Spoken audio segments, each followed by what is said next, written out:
Como criar os filhos de acordo com a palavra de Deus? Os filhos, eles são heranças do Senhor. O que isso quer dizer? Que são presentes que nós recebemos por fazer parte daquela família. Deus, ele nos presenteia em poder gerar filhos. Nós vemos lá no Antigo Testamento que quanto mais filho aquela família pudesse ter, era sinal de prosperidade, mais eles eram bem vistos pela sociedade, porque eles viam que a bênção do Senhor repousava verdadeiramente sobre aquela casa. Quando Deus formou o homem, ele disse: sede fecundos, multiplicai-vos, enchei-vos a terra. Não é à toa que nós vemos no decorrer da Bíblia muitos milagres sobre mulheres estéreis, como Sara, Rebeca, Ana, entre outras, porque a esterilidade naquela época era visto como vergonha, como algo ruim da parte de Deus para aquela mulher, trazendo maldição para aquela família. Esterilidade não era algo muito bem visto. Criar um filho é uma responsabilidade sagrada.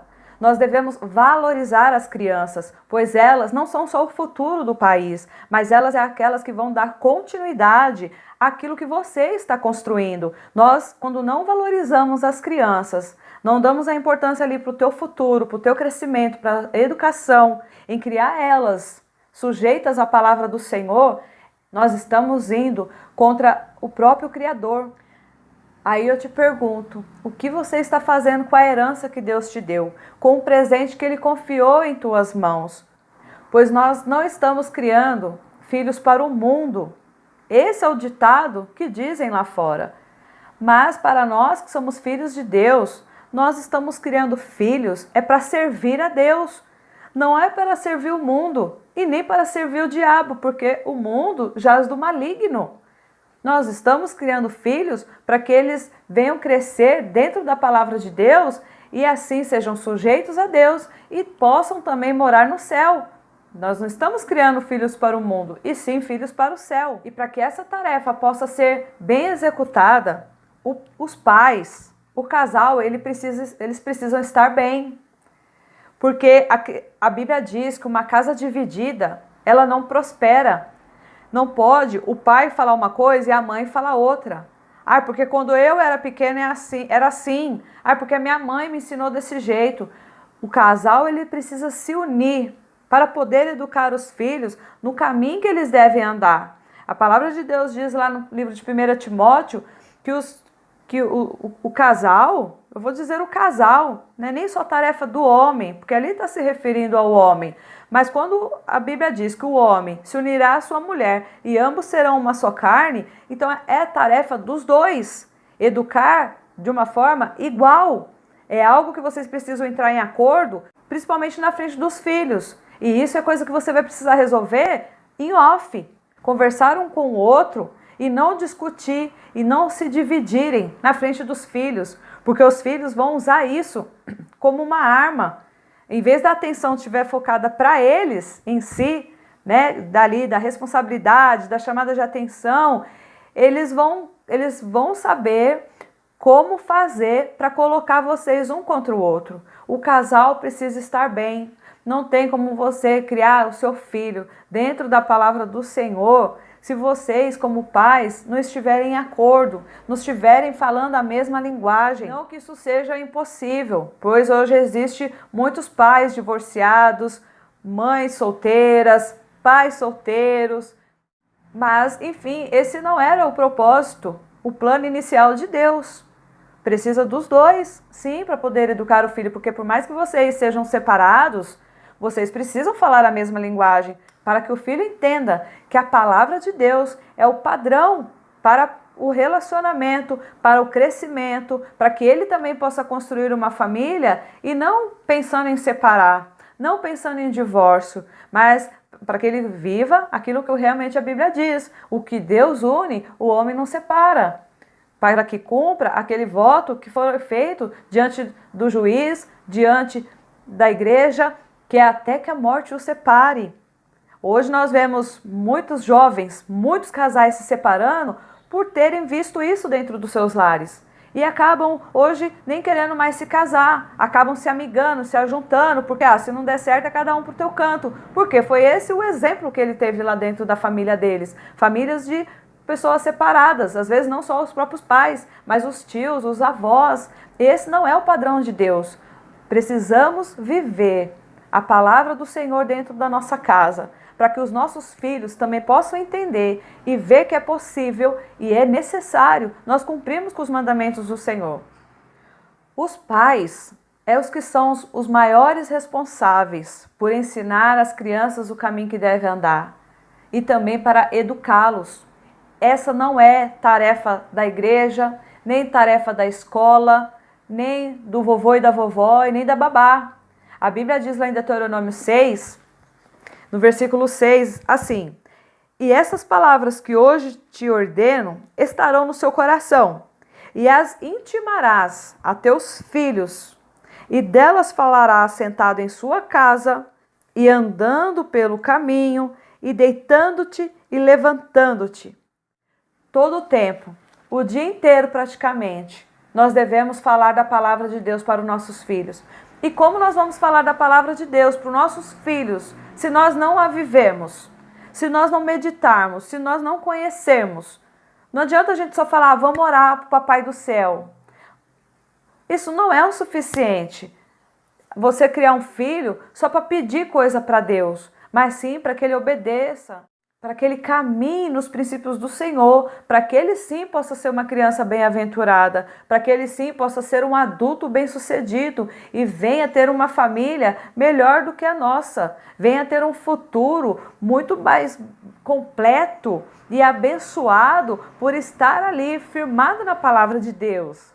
E se a gente, como pai e mãe, não investir na educação dos nossos filhos, em tempo de qualidade, em diálogo, o mundo lá fora investe. O traficante ele não perde tempo, a prostituição não vai perder tempo.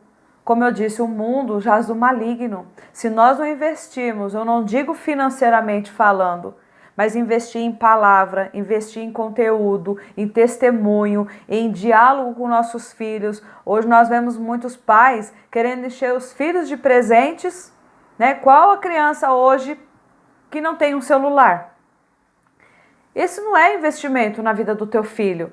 Você só está fazendo com que ele se interta com algo para que você possa fazer as suas coisas. Aí depois vamos orar ao Papai do Céu.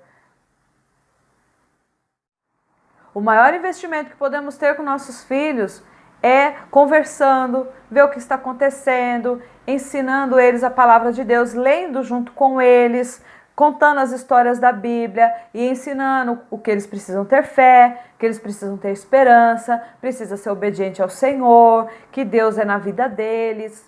Aí você de repente pergunta, poxa pastora, mas aí se eu ensino, e se eu educo, e se eu falo e meu filho não obedece, eu posso castigar?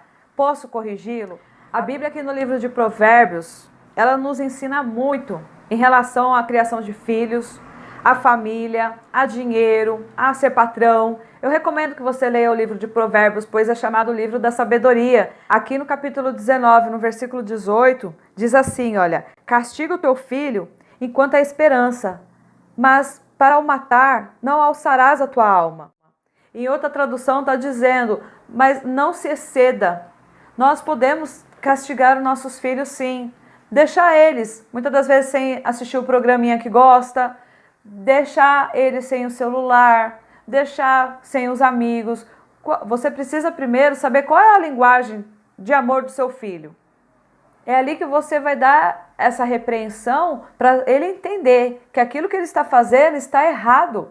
E nós não podemos ficar só de ameaça. Aí fica, eu vou te corrigir, eu vou te bater, você vai ficar de castigo. Nós não podemos ficar vivendo de ameaças, porque isso vai fazer você perder a autoridade sobre eles. Então nós temos que agir prontamente. Aquilo quando ele desobedecer, de imediato você já deve tomar as medidas necessárias. Aqui no livro de Provérbios 13, versículo 24, fala assim, olha: o que retém a sua vara aborrece o seu filho, mas o que o ama, ao seu tempo o castiga. Então quer dizer, ao seu tempo, naquele momento. Nós não podemos ficar ameaçando. Não podemos caminhar nessa linhagem, para que nós não venhamos perder a autoridade. E os filhos, eles precisam ver estampado no nosso rosto o quanto a gente se entristeceu com aquela atitude deles. Porque muitos dos pais são aqueles que castigam, que repreende, aí fica com dó, aí já quer agradar, aí já quer dar um pote de sorvete, já quer levar para passear. Aqui em Provérbios também diz assim, olha: o filho insensato é tristeza para o seu pai e amargura para quem o deu à luz. Então, o filho insensato, ele entristece o pai. Quer dizer, se você ficou triste com aquela atitude, realmente você precisa demonstrar, para que o teu filho veja o quanto foi grave aquilo que ele fez. Nós não devemos nos prender ao que exatamente eles estão fazendo, mas e sim nos atentar para a desobediência. Deus, quando ele expulsou Adão e Eva do paraíso, quando eles o puniu, né? Isso foi um castigo que eles tiveram. Não foi só por causa de um fruto. Ai, mas Deus castigou eles só porque eles comeram um fruto da árvore do conhecimento? Não. Eles foram punidos por causa da desobediência. Então nós não podemos atentar para o tamanho do erro que eles fizeram, mas e sim aquilo que eles estão obedecendo ou estão desobedecendo.